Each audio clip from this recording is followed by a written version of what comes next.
What happens when a hotel CEO trades his penthouse office for a name tag and polyester vest? Yarden Miller stood in the backseat of a rideshare, tugging at the cheap tie knotted around his neck. He barely recognized his reflection in the rearview mirror. His salt and pepper hair had been dyed a dull brown, his usual clean shave was replaced with patchy stubble, and colored contacts hid his icy blue eyes. The makeup artist had done a good job making him look like just another midlife guy trying to re-enter the workforce. He was heading to location number 12 out of 19, a boutique-style hotel just outside Kansas City.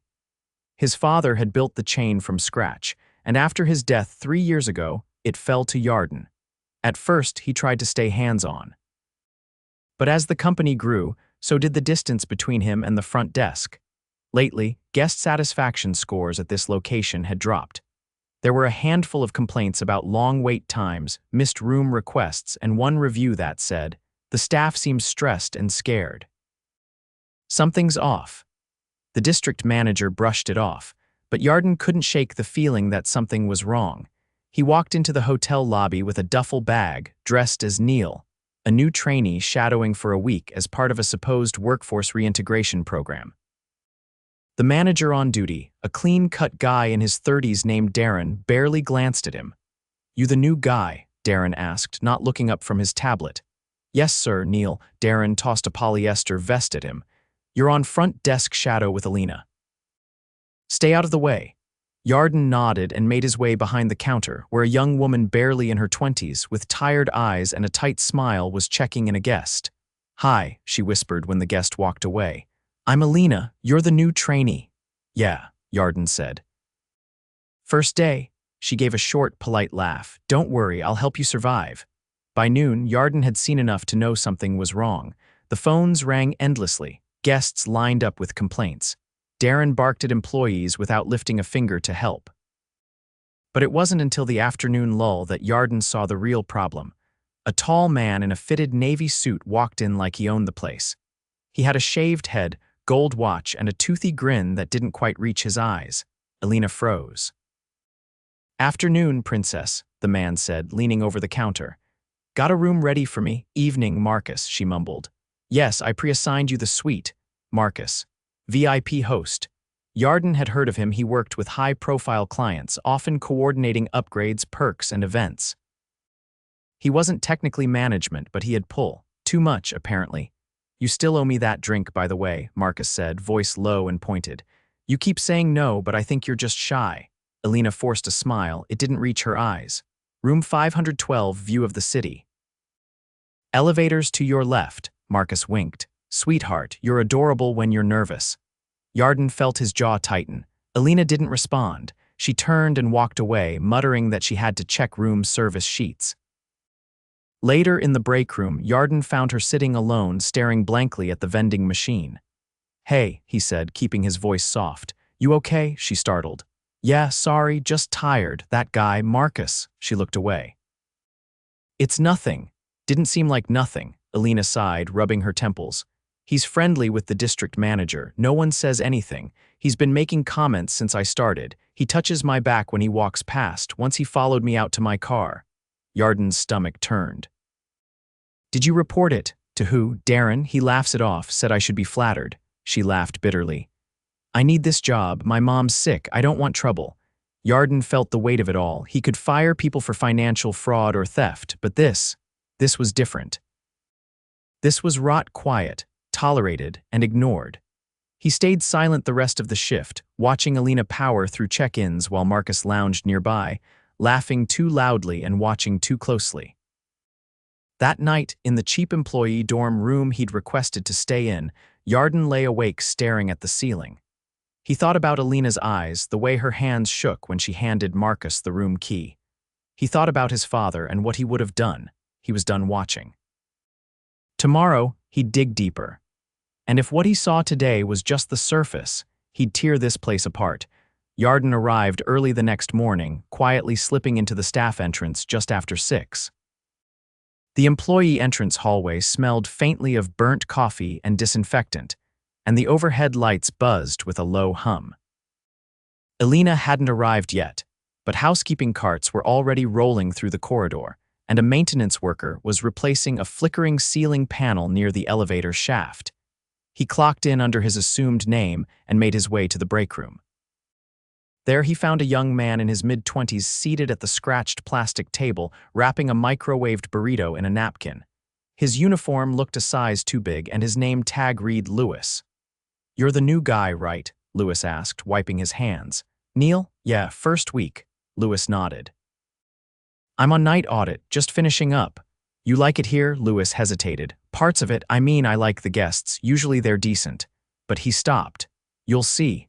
The door opened, and Alina walked in with a thermos tucked under her arm.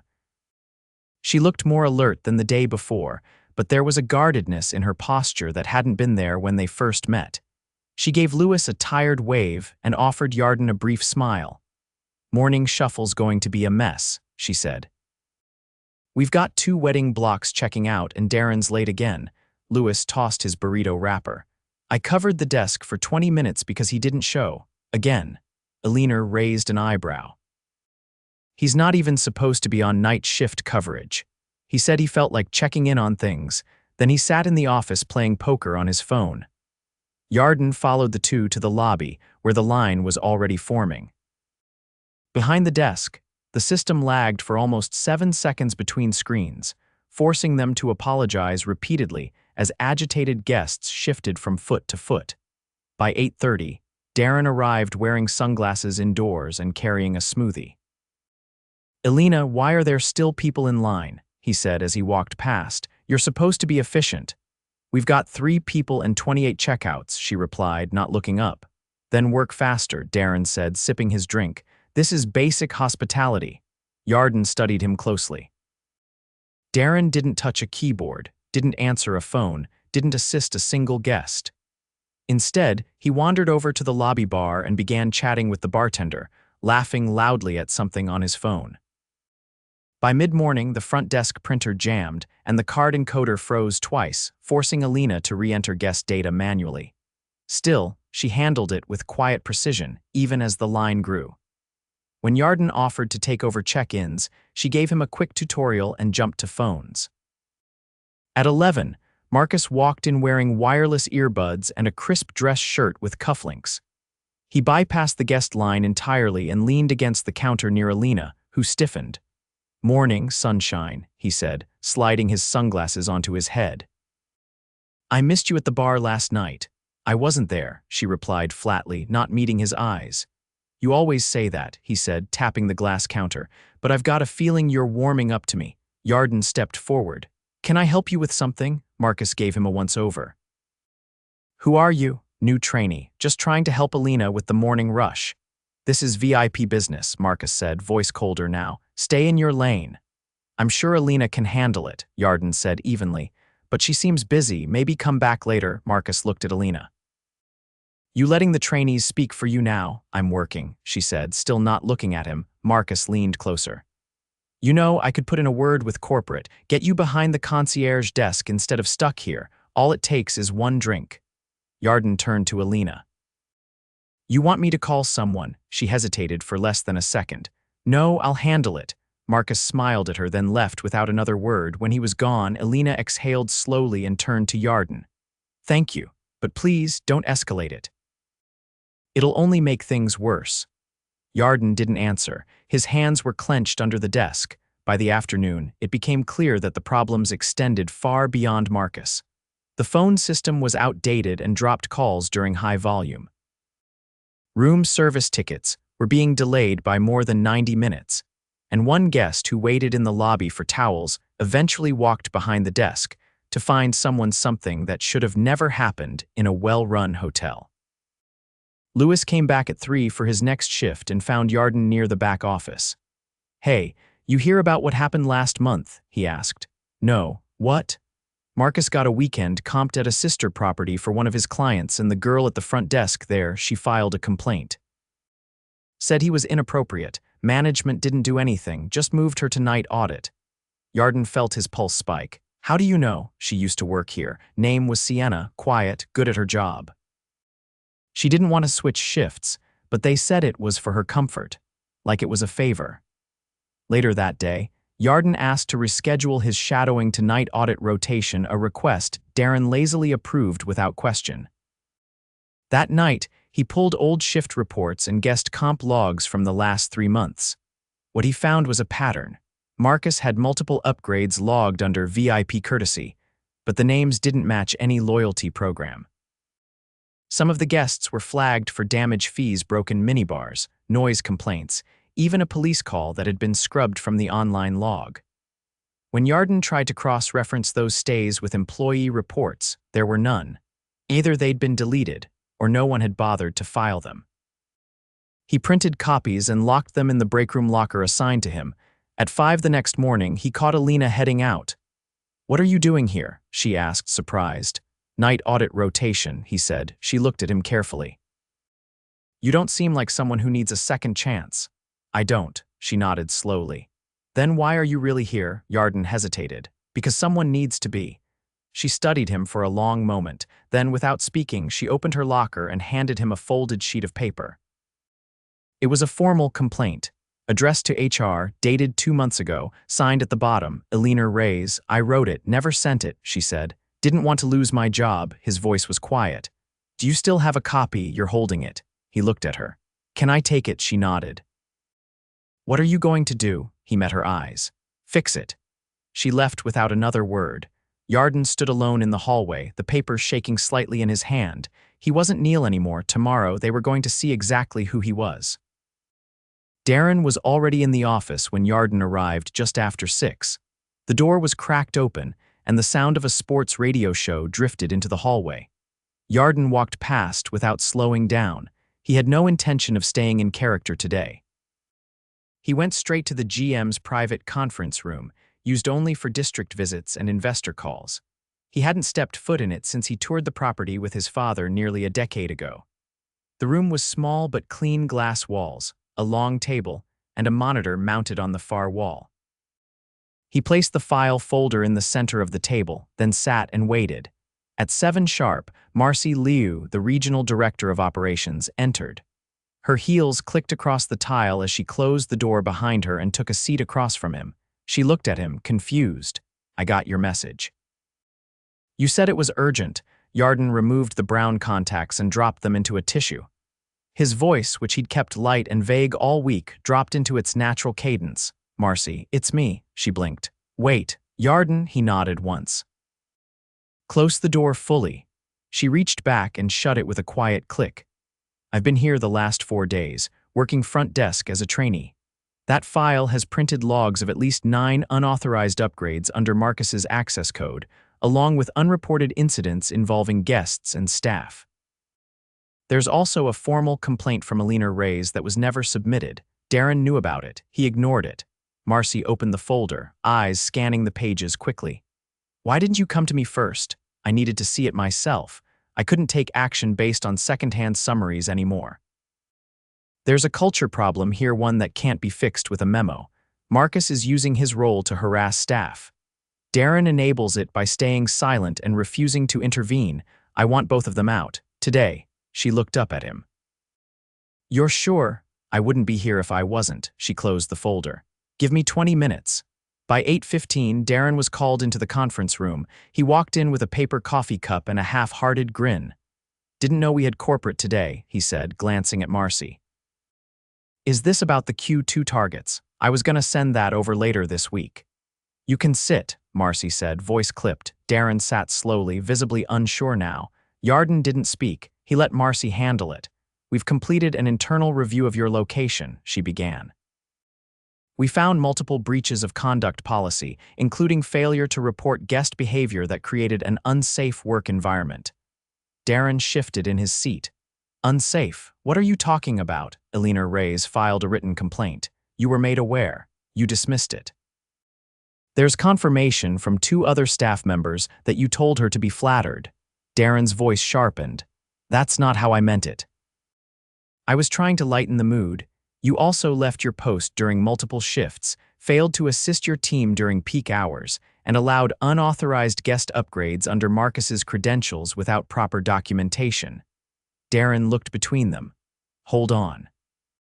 This is all coming out of nowhere. Who even reported this? Is this about that new trainee, the guy with the weird tie? Yarden stood. That was me. Darren's mouth opened slightly. Wait, what? I worked your front desk, Darren.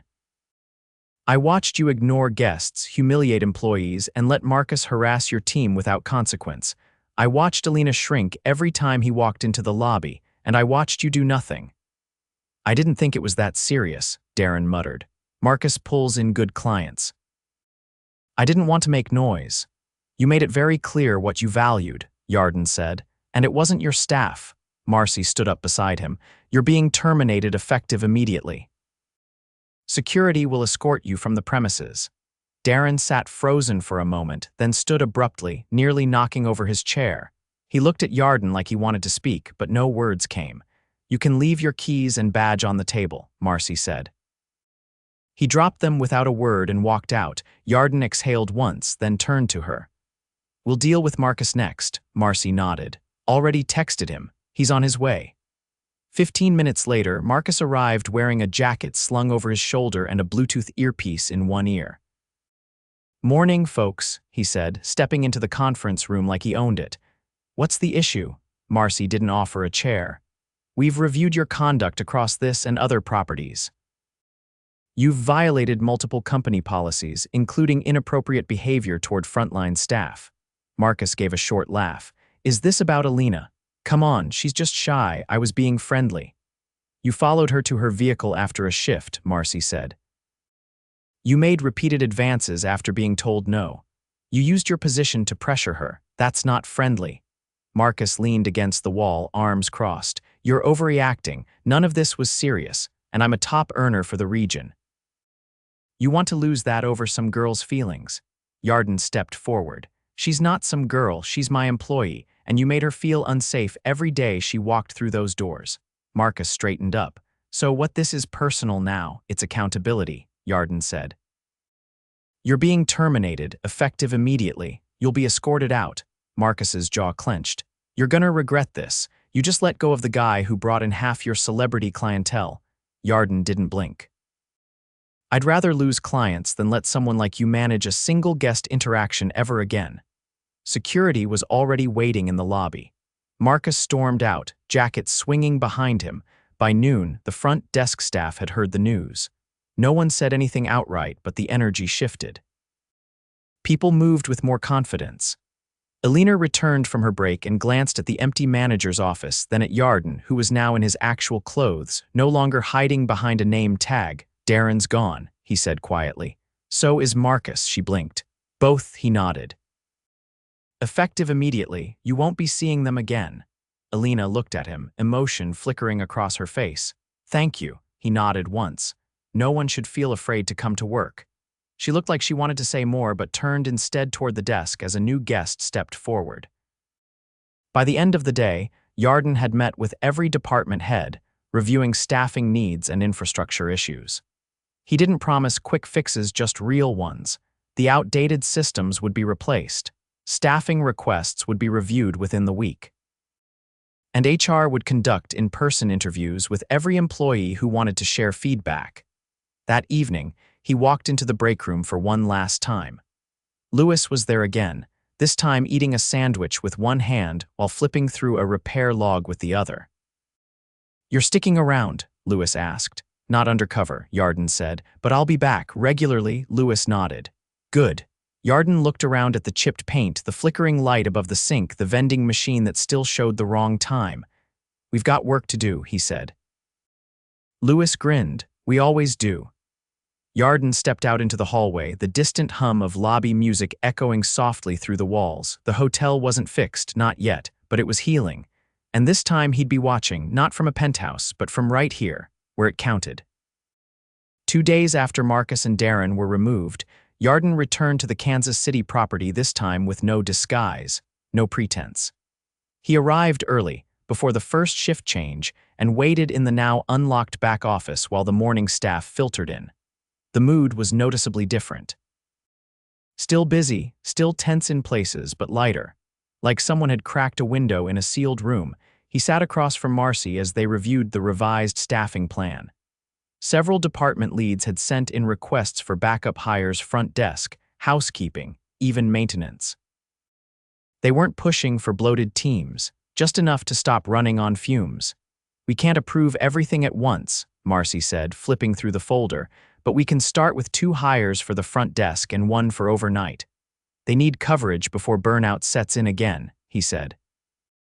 "Let's prioritize that. I'll sign off on the budget for early training overlap." She closed the file. "You want me in the meeting with the team?" "No, I'll handle it." By 10, the entire front office staff had gathered in the small conference room. The chairs didn't match, the air conditioning was temperamental, and someone had left half a protein bar on the table from the night before. It didn't matter. They were here. Yarden stood at the head of the room, arms relaxed at his sides. "I want to thank you all for staying steady this week." "I know it's been a lot," he began. "Some of you worked alongside me when I was posing as a trainee. Some of you only heard about it secondhand. Either way, I've seen what you're dealing with, and I'm here to make things right." Lewis sat in the back, resting his arms on his knees. Elena was near the door, her arms folded but eyes fixed on him. Others, 2 front desk associates, a concierge, and the housekeeping shift lead watched silently. "I won't waste your time with promises we can't keep," Yarden continued. "Not everything will change overnight, but the culture here. That changes today.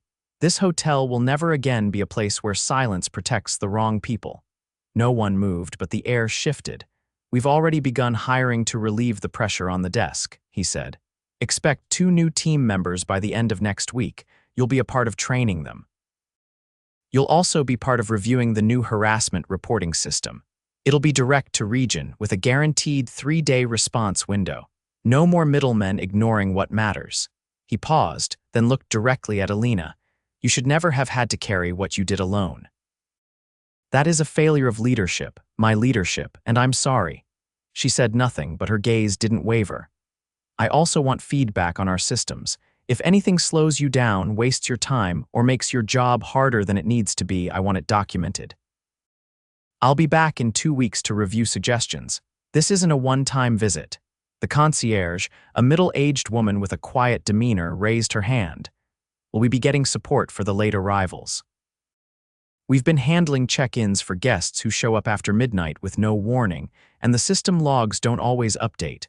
Yarden nodded. "We'll integrate a live sync between reservations and night audit. I'll authorize that upgrade today." Lewis cleared his throat. "What about Marcus's client list? There's a handful of people who think they can treat the staff any way they want because of him. They're flagged," Yarden said, "and they're no longer welcome at this or any of our properties. We're not tolerating that behavior ever again." A small silence followed. Then Elena spoke. "Does that include guests who were never officially reported? There's one who booked directly through Marcus and used to ask for me by name. I never said anything because I didn't think it would matter." "It matters now," Yarden said. "Give me the name. We'll remove them from the system." She nodded slowly. After the meeting, he lingered near the front desk while the team returned to work. Guests were already trickling in for early check-ins, and the phone lines were steady but manageable. The tension that used to live in the corners in the way people moved, how they spoke, was still there, but it was softer now. Not gone, but not in control anymore. He stepped behind the counter, careful not to get in the way, and watched as Elena handled a call from a couple requesting hypoallergenic pillows. She typed quickly, then turned to Lewis, who was prepping the key cards. "They're in 414. Can you grab them from storage?" she asked. Lewis nodded and headed off. "You're not leaving again, are you?" she asked Yarden, not looking away from the screen. "No, I'll be visiting each quarter and I'll be on call for anything urgent. You'll have access to me directly." She finished typing, then finally looked at him. "You didn't have to come here in person. Most people wouldn't have." He nodded once. "Most people shouldn't run hotels then." For the rest of the day, Yarden met one-on-one with each department head: housekeeping, food and beverage facilities, to get their reports directly. He didn't delegate. Not this time. Each meeting uncovered something: a broken scheduling tool, a misaligned linen delivery contract, a storage room with no working lock. Nothing glamorous, but all fixable. At 5:30, the assistant GM from another property arrived. Her name was Claire, and she'd been transferred in temporarily to stabilize operations while the hotel searched for a permanent GM. She had a reputation for being calm under pressure and had led 2 successful turnarounds before. He walked her through the internal changes and gave her full authority to make staffing adjustments as needed. "If anyone gives you pushback, you come to me directly," he said. She tucked her notebook under her arm. "Understood. And the team, they're strong, burned out but strong. You'll see it." By the time he left, the lobby was quiet again. The low hum of classical music played through the speakers, and the evening staff was settling in. He stood near the glass doors, watching as Lewis handed off a set of luggage tags to a guest with a calm, practiced motion. Elena was explaining late checkout options to a family with kids, not rushing, not shrinking. Before he stepped outside, he turned back and caught her eye. She raised 2 fingers in a small wave, not a goodbye, just an acknowledgement. He returned it, then walked out into the evening light. The hotel behind him wasn't perfect, it never would be.